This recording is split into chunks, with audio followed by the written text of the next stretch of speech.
পুরুলিয়ায় আক্রান্ত পুলিশ, মানবাজারে গরু চড়ানো নিয়ে বিবাদ, আর বিবাদ সামাল দিতে গেলে পুলিশের ওপরেই চড়াও হয় স্থানীয়রা। আক্রান্ত হয় এএসআই, এলাকায় ব্যাপক উত্তেজনা।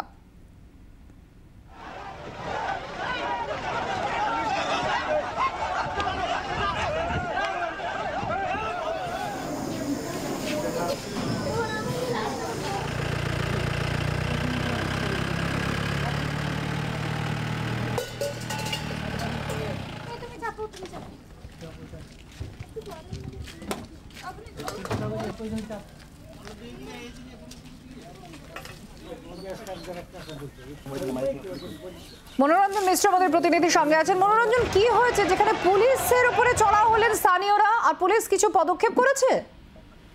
দেখো, পুরুলিয়ার মানবাজার থানা এলাকায় গরু চড়ানোকে নিয়ে প্রতিবেশীদের মধ্যে বচসা বাঁধে মানবাজার থানার ইনপুলিতে, এবং এই ঘটনায় পুলিশ খবর পেয়ে বাধা দিতে পৌঁছালে পুলিশকে ঘিরে বিক্ষোভ দেখায় এলাকাবাসীরা এবং পুলিশকে বেধড়ক মারধর করে বলে অভিযোগ। ঘটনায় পাথরকাটা এলাকার বাসিন্দাদের একাংশের বিরুদ্ধে অভিযোগ রয়েছে যে পুলিশের বিরুদ্ধে তারা চড়া হয়ে মারধর করেছেন। রবিবার এই ঘটনায় চাঞ্চল্য ছড়িয়েছে পুরুলিয়ার মানবাজার থানা এলাকার। ঘটনায় আহত হয়েছেন একজন পুলিশ অফিসার সহ এক সিভিক ভলেন্টিয়ার সহ আরো 2 কনস্টেবল, তারা কিন্তু আক্রান্ত হয়েছে। ঘটনাকে ঘিরে ব্যাপক চাঞ্চল্যকর পরিস্থিতি তৈরি এলাকায়। খবর পেয়ে ঘটনাস্থলে পৌঁছেছে বিশাল পুলিশ বাহিনী। এই আপাতত এই যে ঘটনা রয়েছে, চাঞ্চল্যকর পরিস্থিতি রয়েছে, তা নিয়ন্ত্রণে আনার চেষ্টা চালাচ্ছে।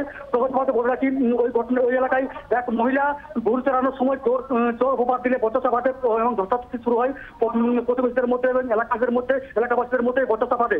এবং তারপরে কিন্তু পুলিশের খবরটা হলে পুলিশ কিন্তু যথাস্থানে পৌঁছায় এবং ঘটনাস্থলে যে 2 পক্ষের মধ্যে বচসা শুরু হয়েছে তাদেরকে আটকানোর চেষ্টা করে, পরিস্থিতি নিয়ন্ত্রণের চেষ্টা করে, এবং তারপরে কিন্তু পুলিশ ঘিরে তাকে এলাকার বাসিন্দারা। অর্থাৎ এই ঘটনায় পুলিশ কিন্তু পুলিশের সঙ্গে বচসা বাঁধে প্রথমে, এবং তারপর পুলিশকে ঘিরে মারধর শুরু করে, পুলিশের উপর চড়া হয় এলাকাবাসীরা।